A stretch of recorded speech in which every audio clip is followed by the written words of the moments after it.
Bonjour à tous et bienvenue sur la chaîne pour cette nouvelle vidéo d'hypnose spéciale confinement, mieux vivre le confinement grâce à l'hypnose et aujourd'hui grâce aux hormones. C'est de ça dont on va parler aujourd'hui. Avant de commencer, je vous rappelle également que si vous avez envie d'être prévenu des prochaines vidéos, n'hésitez pas à vous abonner à la chaîne et à cliquer sur la petite cloche pour être notifié dès qu'il y a une nouvelle vidéo. Et évidemment, si le sujet de la vidéo vous plaît, likez la vidéo, partagez-la. Sans plus attendre, je vous le disais, aujourd'hui c'est une séance d'hypnose où on va s'occuper des hormones que tout le monde a, parce qu'on a plein d'hormones, tout le monde, et ces hormones-là, elles sont liées, celles qu'on va utiliser, elles sont liées aux humeurs. C'est la dopamine, l'endorphine, l'ocytocine et la sérotonine. Alors, vous les connaissez sans doute, de nom, vous en avez déjà entendu parler, mais pas de panique. De toute façon, dans la séance qu'on va faire là, on va en plus, pendant la séance, réexpliquer à quoi elles servent et surtout essayer de voir comment on peut se servir des mécanismes qui sont liés à ces hormones-là. Voilà, je vous invite à vous installer confortablement. C'est parti pour une séance d'à peu près une vingtaine de minutes. À bientôt.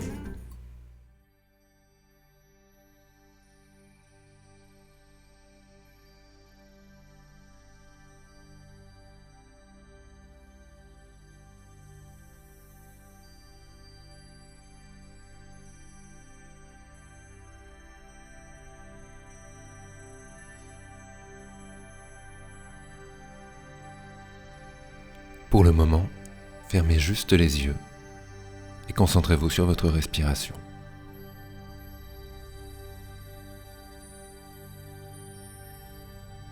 Simplement ça. Sentez l'air qui rentre dans les poumons, qui gonfle votre ventre, votre torse, qui passe dans votre gorge.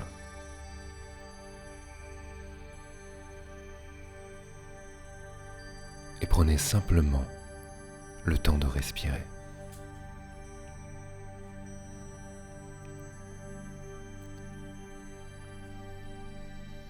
Et pendant que vous respirez, sentez juste peu à peu comme vous pouvez relâcher vos muscles, relâcher vos épaules, relâcher vos bras, votre dos, votre nuque. Et de manière consciente, profitez de l'expiration pour juste relâchez tout ce que vous pouvez relâcher. Laissez poser vos pieds par terre, laissez poser vos mains sur vos cuisses ou autre part. Et continuez de prendre le temps de respirer. Et plus vous respirez, plus vous lâchez des choses, des muscles, des tensions.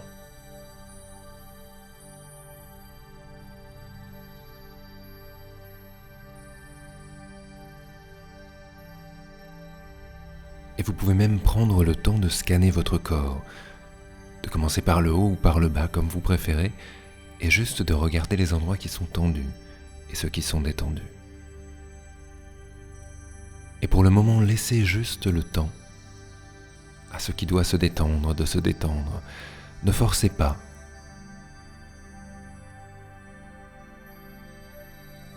Juste laissez vos muscles, vos tensions se délasser.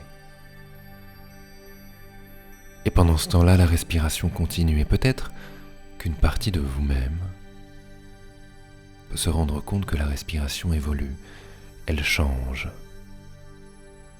dans ce corps de plus en plus détendu, dans ce corps où les muscles se relâchent, où les épaules descendent, où les hanches se posent. Alors la respiration elle-même commence à changer. Et je ne sais pas à quel point vous pouvez le voir, à quel point vous pouvez le remarquer, mais juste laissez cette respiration évoluer.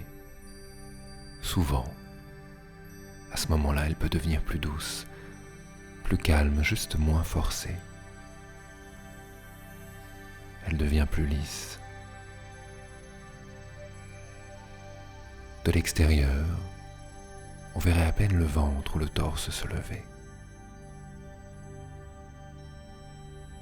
Ce serait comme la respiration de quelqu'un qui dort, légère, douce, fluide, calme.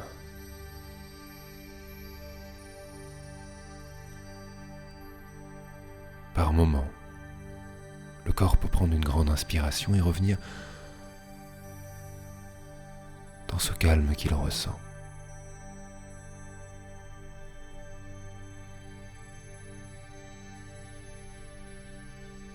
chacune des respirations. Les idées, les pensées, les images qu'on peut avoir sont de plus en plus éloignées. Certaines idées et certaines pensées sont là, mais elles ne font que passer. Et comme les respirations qui se lissent, qui deviennent de plus en plus calmes, alors il y a de plus en plus d'espace entre les idées et entre les pensées. Elles sont de moins en moins présentes. On les regarde passer, comme quelque chose de lointain. Pour le moment, on reste concentré sur ce qui se passe dans notre corps, sur cette respiration qui change, qui évolue, qui respire.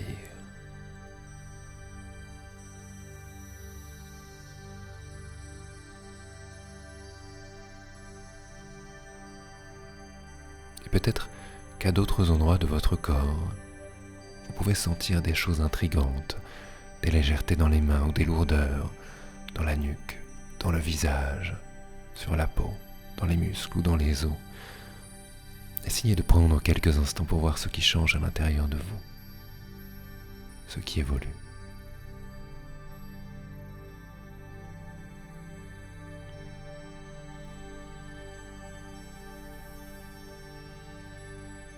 Quand on prend le temps de se poser quelques instants, il y a forcément de nombreuses choses qui changent à l'intérieur. Et regardez un peu ce qui change pour vous.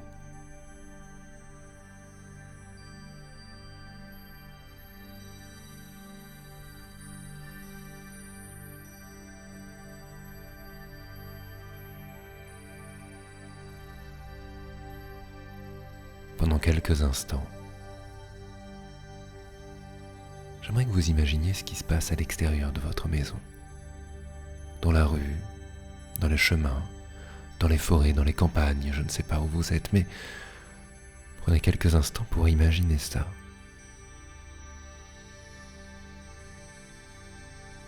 Les rues qui sont plus désertes que d'habitude. Le calme qui est plus présent.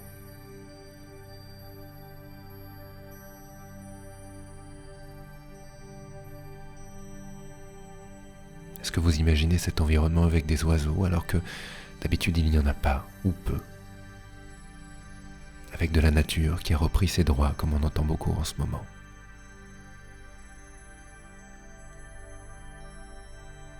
Ou est-ce que, sans être question de nature, c'est juste du calme qui est revenu à un endroit?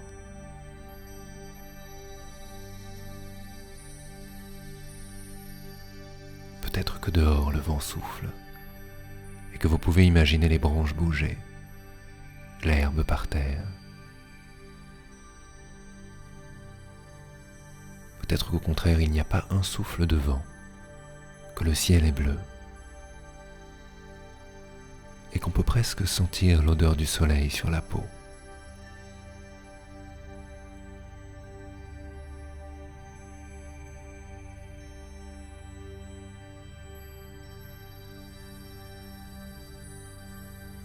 Et je ne sais pas tout ce que vous pouvez ressentir quand vous êtes dehors comme ça,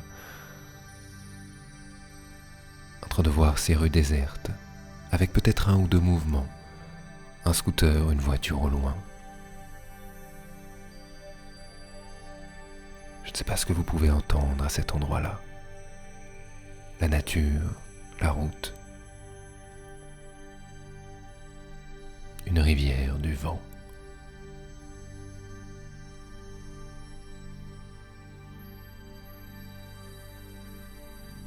Peut-être que pour certains d'entre vous, les sons ont du mal à vous parvenir, mais vous savez que si vous pouviez entendre quelque chose, ce serait ce son-là, et peut-être un autre également.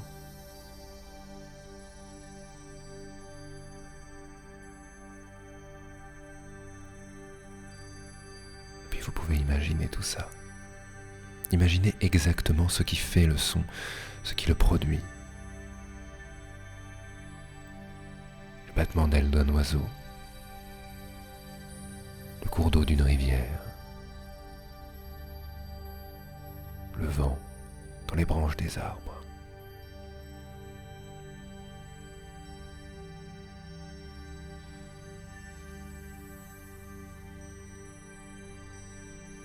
Et puis peu à peu, vous pouvez revenir à vous, installé où vous êtes là. Vous imaginez, vous voir, vous regarder comme de l'extérieur installé. Le visage détendu, les mains posées, la respiration douce et lisse. Et quand vous vous regardez comme ça, vous comprenez bien qu'à l'intérieur de vous, il n'y a rien d'autre que l'image de vous. Pas d'autres pensées, pas d'autres idées. Mais juste quelqu'un qui bizarrement se regarde se regarder. Et la respiration continue d'être plus douce, et les muscles encore plus détendus. Et les muscles se détendent.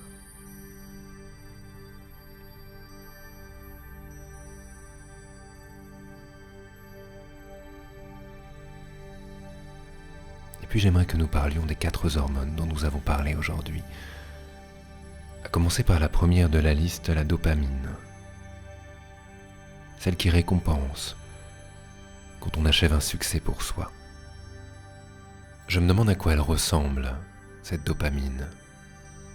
Quand vous regardez là, dans votre fauteuil, ou à l'endroit où vous êtes posé, si vous deviez imaginer la dopamine se créer dans le cerveau, quelle couleur serait là?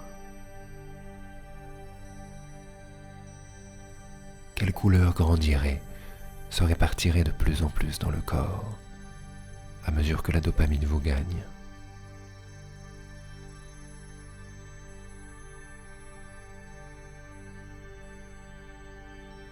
Si aujourd'hui, si demain, si un jour, vous accédez à un objectif, vous réussissez un objectif que vous aviez prévu, alors quelle est la couleur qui va venir à l'intérieur de vous? Imaginez-la quelques instants sur cette personne assise ou allongée que vous regardez.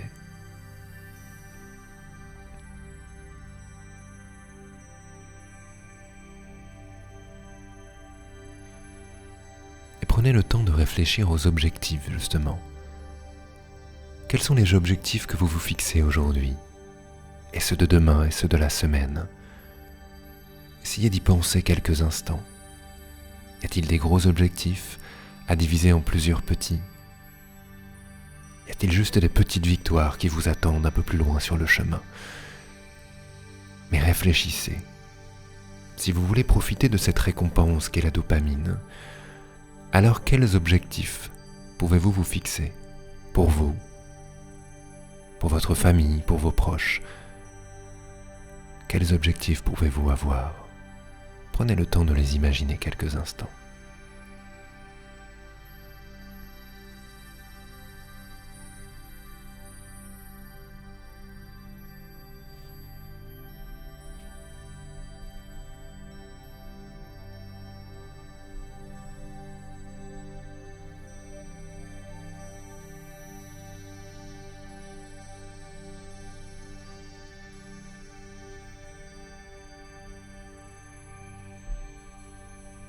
Très bien.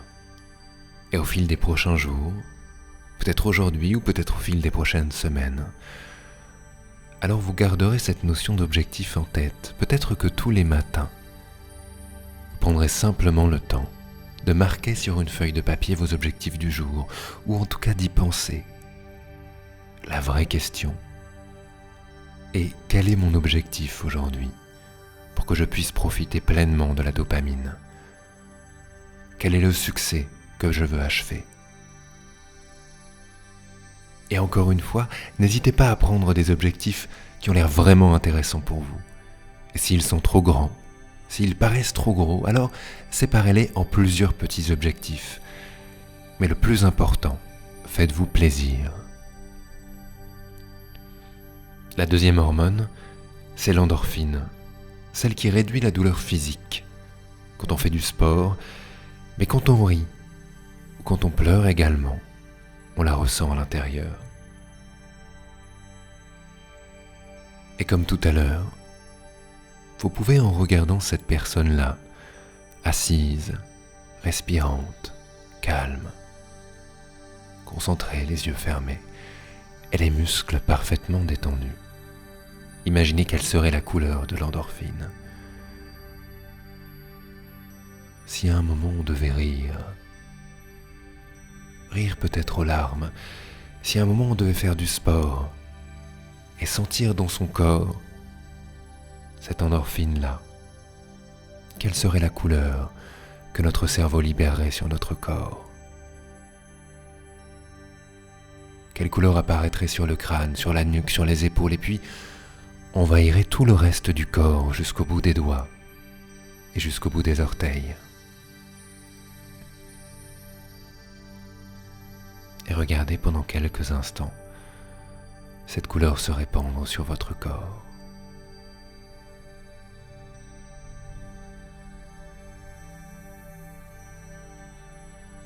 Gardez simplement en tête que pour ressentir cela pleinement, alors l'une des façons les plus simples est juste de rire, d'attraper la moindre occasion dans une journée avec ceux et celles avec qui on partage ce confinement, pour rire, pour rigoler, pour partager.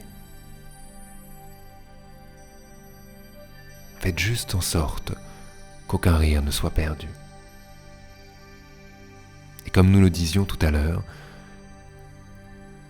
l'autre manière la plus évidente de ressentir l'endorphine est de faire du sport. Et posez-vous la question, si vous êtes sportif, alors quel nouveau sport aimeriez-vous faire aujourd'hui? Quel nouveau mouvement?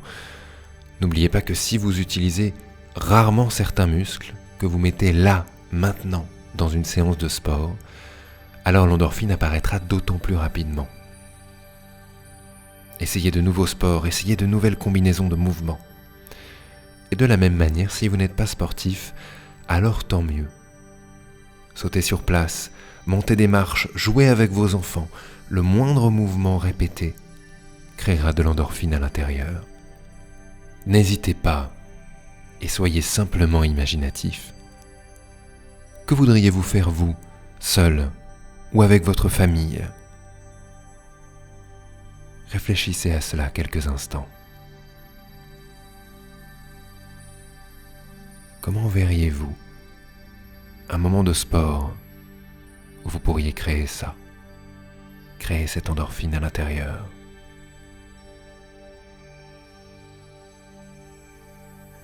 Ça n'a nullement besoin d'être un objectif irréalisable, un objectif de grand sportif, juste quelque chose qui vous fait bouger, réellement.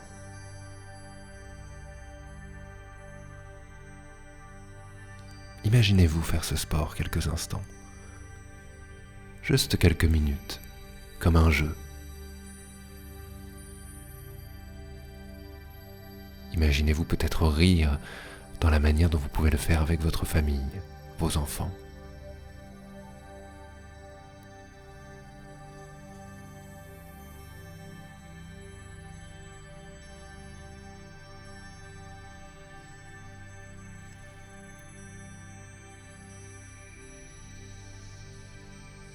La troisième hormone dont nous pourrions parler aujourd'hui, c'est l'ocytocine. L'ocytocine, c'est l'hormone de la sécurité et de l'attachement. C'est celle qu'on ressent quand on se sent en parfaite confiance avec les gens qui nous entourent. Évidemment, même si dans la plupart des familles la confiance règne, dans cette période de confinement, il est d'autant plus important de la ressentir, de la concrétiser, cette confiance. Alors, réfléchissez pendant quelques instants déjà à vous. Vous sentez-vous vraiment en confiance dans votre famille par rapport à vos émotions, à vos sensations liées au confinement ou autres? Si c'est le cas, alors tant mieux. Faites juste en sorte que cela perdure. Et si ce n'est pas le cas, alors pensez quelques instants à ce que vous pourriez changer dans votre vie quotidienne pour que cela change, pour que cela bouge, évolue. Peut-être que certaines discussions peuvent avoir lieu. Certaines émotions, certaines vérités, certaines choses profondes peuvent être partagées avec certaines personnes.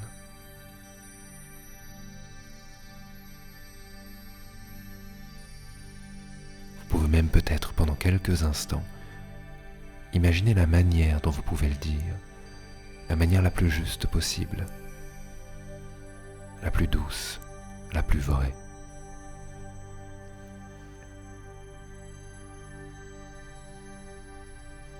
De quoi avez-vous besoin pour vous sentir en confiance chez vous ?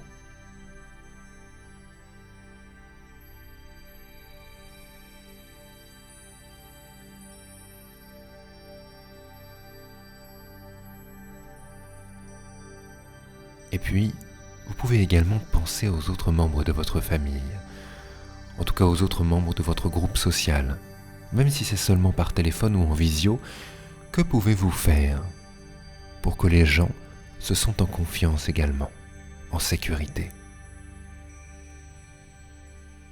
Peut-être pouvez-vous leur dire, leur montrer que vous êtes présent pour eux. Être une oreille attentive, donner des coups de main à ceux qui en ont besoin. Comment pouvez-vous faire en sorte que cette confiance, cette sécurité soit partagée ?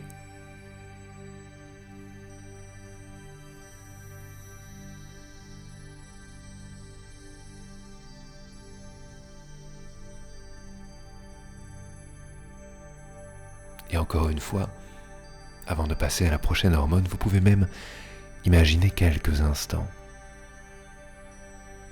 Quand vous êtes là et que vous vous sentez en confiance, en sécurité, quelle couleur aurait cette hormone-là qui part du cerveau, recouvre la peau, recouvre les muscles, la chair ? Quelle couleur l'ocytocine peut-elle avoir ? Cette hormone qui est liée à la sécurité, au fait de se sentir bien à sa place avec quelqu'un.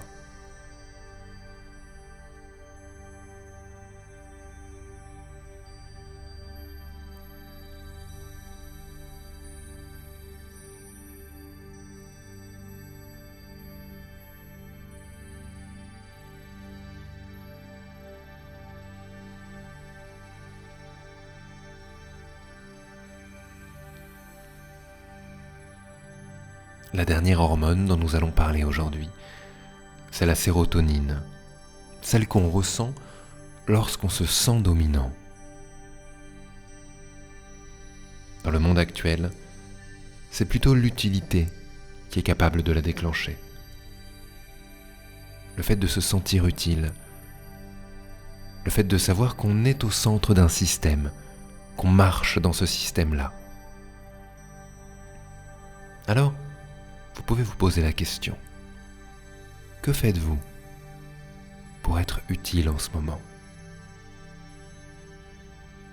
Vous n'avez pas besoin de partir forcément sur le front. Vous n'avez pas besoin de faire des choses risquées pour être utile.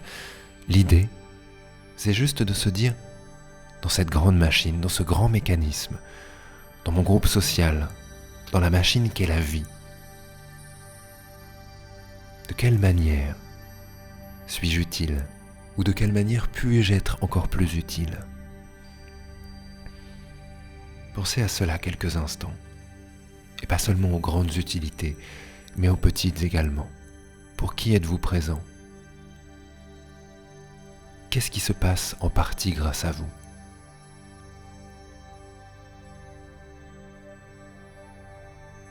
Réfléchissez à vos rôles d'amis, de parents, de famille, de soutien.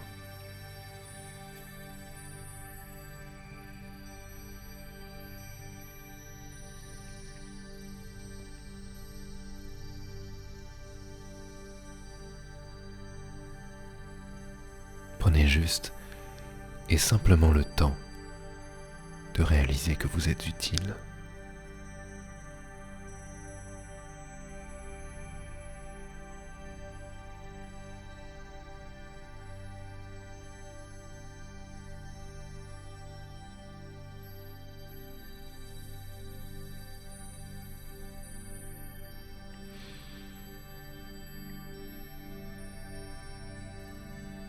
Et lorsque vous réalisez cette utilité-là, alors quelle couleur voyez-vous se répartir dans le corps, prendre simplement son envol du cerveau et venir se poser sur vous?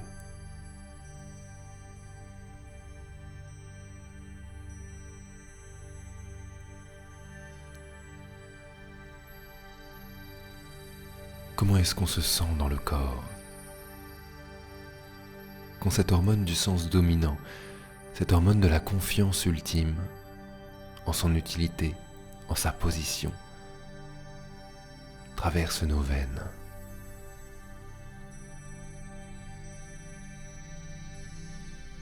Comment nos idées changent, notre vision du monde?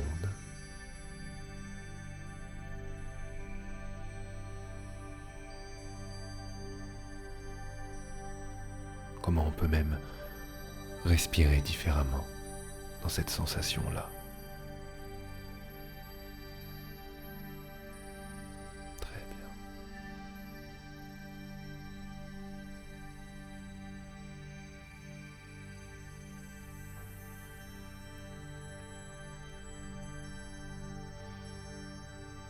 À partir d'aujourd'hui, vous pourrez juste prendre le temps de vous poser les bonnes questions pour profiter de ces 4 hormones-là.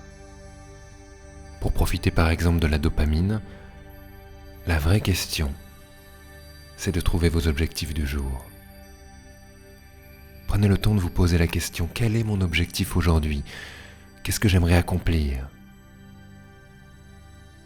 Chaque petite victoire compte.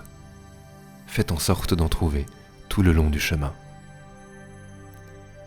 Pour profiter de l'endorphine, faites du sport. Pas forcément du sport pendant 1 heure, mais juste bougez, étirez-vous, sautez sur place quelques instants, chahutez avec votre famille, bougez simplement votre corps. Alors dans la journée, posez-vous simplement la question. Comment j'ai bougé aujourd'hui? Comment je compte bouger? Comment montrer à mon corps que l'activité est toujours là?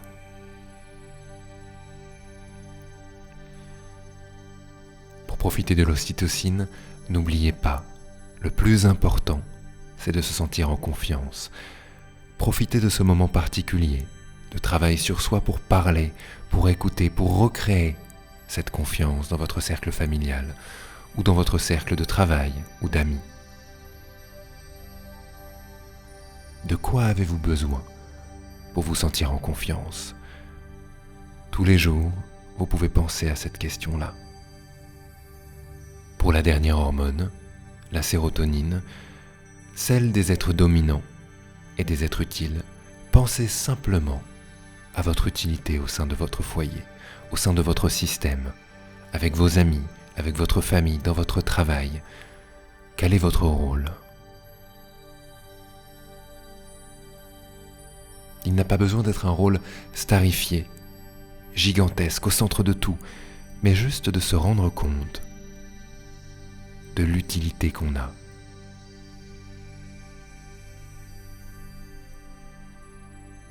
On peut simplement être fier de faire partie d'un système plus grand que nous et de faire sa part.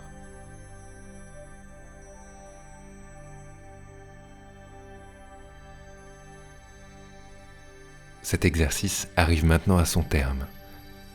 Je vous remercie de m'avoir écouté et je vous dis à bientôt dans une autre émission.